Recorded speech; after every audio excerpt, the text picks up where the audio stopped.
দিনটা ছিল 30শে মে, আমার বিবাহবার্ষিকীর দিন। যেহেতু এই বছর আমি এখন দুর্গাপুরে আছি আর সন্দীপ বাঁকুড়াতে আছে, তার জন্য একা একাই বিবাহবার্ষিকী সেলিব্রেট। আপনারা তো জানেনই একা একা তো কোনো কিছুই আর সেলিব্রেট করা যায় না, তবু ওই সামান্য একটু, আর কিছু নয়। আর মাম্পিও ছিল না বাড়িতে, আমি একা, তাই আর কি সেলিব্রেট করব। সন্দীপ সকাল থেকেই জানতে চাইছিল যে কিছু খেতে ইচ্ছে করছে, কি খেতে ইচ্ছে করছে বলো, সেইটাই খাওয়াবো আজকে।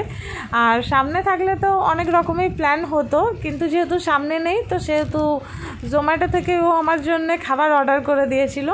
আমার ভালো লাগে, আপনাদেরকে আগের ভিডিওতেই আমি দেখিয়েছি যে ভূতের রাজা দিল বর, সেখানের খাবার দাবার একদম বাঙালি খাবার দাবার আমার ভীষণ পছন্দ।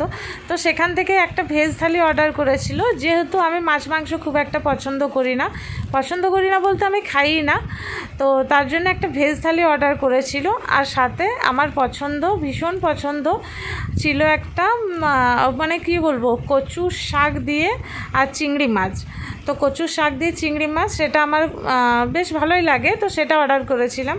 তো চলুন আপনাদেরকে দেখিয়ে দিই যে কি কি আছে এখানে।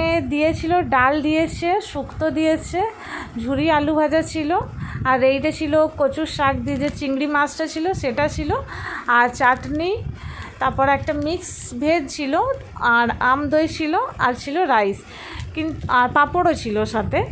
তো অন্যবারে আমি যখন অর্ডার করি তখন এই ভেজ থালিটাতে যেটা মিক্স ভেজটা আছে সেটা মিক্স ভেজটা থাকে না, তার জায়গাতে পোস্ত থাকে। কিন্তু এইবারে কেন পোস্তটা দেয়নি আমি বুঝতে পারছি না, হয়তো মেনুটা চেঞ্জ হয়েছে।